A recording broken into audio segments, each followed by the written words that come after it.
बहुत समय पहले एक राजा था जो खुद के बारे में सोचता था कि वह बहुत ही नेक सोच, दयालु स्वभाव और दरिया दिली है। उसे लगता था कि वह स्थितियों को सही से समझने, हर बात पर न्याय करने और हर विषय में उचित विचार रखने वाला व्यक्ति है। राजा की 3 बेटियां थीं।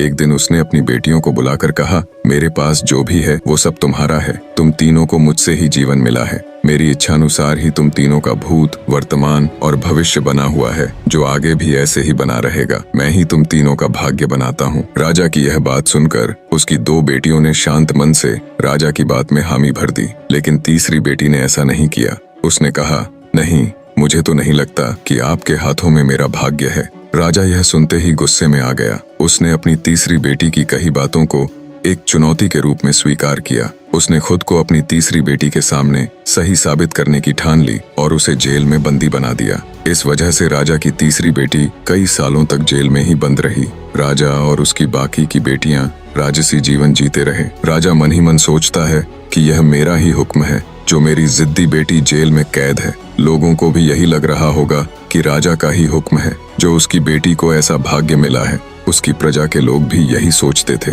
उन्हें लगता था कि राजा की तीसरी बेटी ने जरूर कोई गलत कार्य किया होगा, तभी उसे जेल में कैद करके रखा गया है, वरना कोई भी पिता अपनी बेटी के साथ भला ऐसा क्यों करेगा। राजा कभी कभी जेल में कैद अपनी तीसरी बेटी से मिलने के लिए जाता था। उसकी बेटी बहुत कमजोर हो गई थी, लेकिन अभी भी उसके विचारों में कोई बदलाव नहीं आया था। मगर राजा अपनी कमजोर बेटी की हालत और नहीं देख पा रहा था। एक दिन उसने अपनी तीसरी बेटी से कहा, इस तरह से तुम्हारा जिद करना मुझे बहुत गुस्सा दिलाता है। अगर तुम इसी तरह मेरी आंखों के सामने रही तो गुस्से में मैं न जाने क्या कर बैठूंगा। मैं तुम्हें मौत की सजा भी दे सकता हूँ, लेकिन मैं एक अच्छे दिल का व्यक्ति हूँ, इसलिए मैंने सोचा है कि तुम अब मेरे राज्य के पास के ही एक जंगल वाली जमीन पर जानवरों के साथ रहोगी। राजा ने आगे कहा, उस जंगल में सिर्फ उन्हीं लोगों को रखा जाता है जो मेरे आदेश का पालन नहीं करते।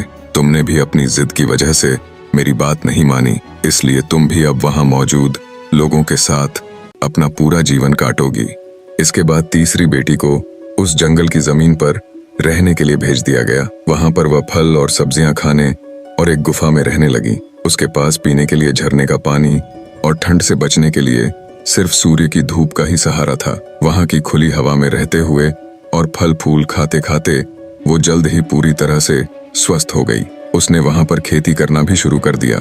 गुफा को उसने घर की तरह सजा लिया था और खुशी खुशी वहीं रहती थी। एक दिन वहां पर एक भटकता हुआ राहगीर आ पहुंचा। उसे देखते ही देखते राजा की तीसरी बेटी से प्रेम हो गया और दोनों खुशी खुशी वहीं रहने लगे। उस जंगल में उन दोनों के अलावा और भी कई लोग रहते थे, जिनकी मदद से उन्होंने उस जंगल को एक शहर के रूप में बदल दिया। कुछ ही सालों में राजा की तीसरी बेटी और वो राहगीर उस शहर के राजा रानी बन गए। अब उनके शहर की चर्चा दूर दूर तक होने लगी। जैसे ही इसकी जानकारी राजा को मिली, वह उस जंगल में सब कुछ देखने के लिए पहुंच गया।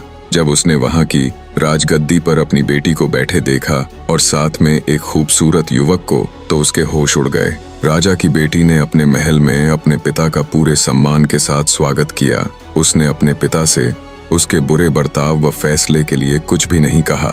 जैसे ही राजा वहां बैठा तो उसे एक आवाज सुनाई देने लगी जो कह रही थी कि हर इंसान स्वयं ही अपना भाग्य बनाता है, कोई अन्य इंसान किसी और का भाग्य नहीं बना सकता। इसके बाद राजा को खुद ही अपने किए पर पछतावा होने लगा और उसने अपनी सभी बेटियों को अपने भाग्य से आजाद कर दिया। उसने अपनी तीनों बेटियों से कहा, भले ही तुम तीनों का भाग्य मेरे हाथों में है, लेकिन हर व्यक्ति खुद ही परिस्थितियों के अनुसार अपना भाग्य अच्छा या बुरा बना सकता है। निष्कर्ष, राजा और उसकी 3 बेटियों की कहानी हमें यह सीख देती है कि कोई भी व्यक्ति किसी का भाग्य बना या बिगाड़ नहीं सकता।